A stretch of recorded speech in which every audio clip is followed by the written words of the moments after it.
दिल्लीत 27 वर्षांनंतर फुललं कमळ. विधानसभा निवडणुकीत भाजपची सत्ता, विकास आणि सुशासनाचा विजय म्हणत पंतप्रधान मोदींकडून दिल्लीच्या जनतेचं स्वागत.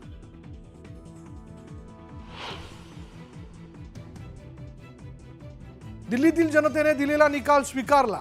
पराभवानंतर अरविंद केजरीवालांची प्रतिक्रिया.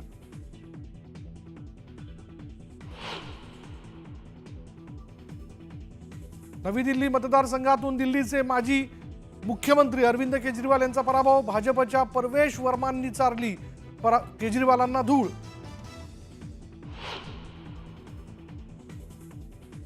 जगपुरामधून माजी उपमुख्यमंत्री मनीष सिसोदियांचा धक्कादायक पराभव. सिसोदियांच्या पराभवामुळे दिल्ली विधानसभा निवडणुकीत आम आदमी पार्टीला मोठा झटका.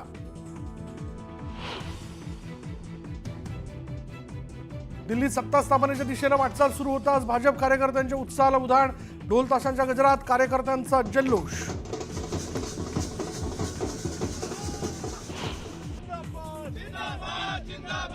दिल्ली विधानसभा निवडणुकीतील यशाचा भाजप विजयी सोहळा करणार साजरा.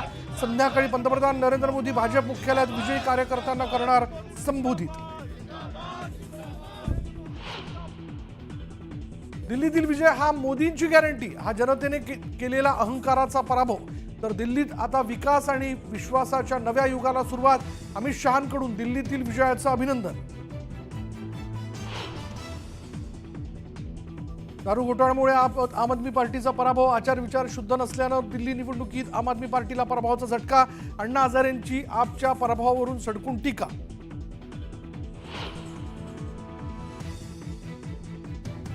दिल्लीत राष्ट्रवादी उमेदवारांचा दारुण पराभव.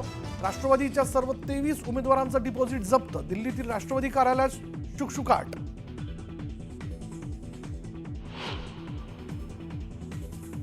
दिल्ली विधानसभा निवडणुकीत काँग्रेसचा सुपडा साफ. काँग्रेसचा निवडणुकीत दारुण पराभव. सलग तिसऱ्यांदा भोपळा फोडण्यात काँग्रेसला अपयश.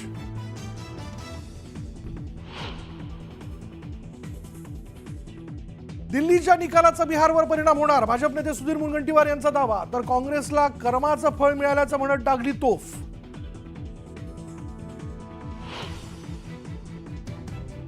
पंधरा फेब्रुवारीपासून अंतरवाली सराटीत साखळी उपोषण करणार. वेळ आली तर आमरण उपोषण करू. मनोज जरांगेंचा सरकारला इशारा.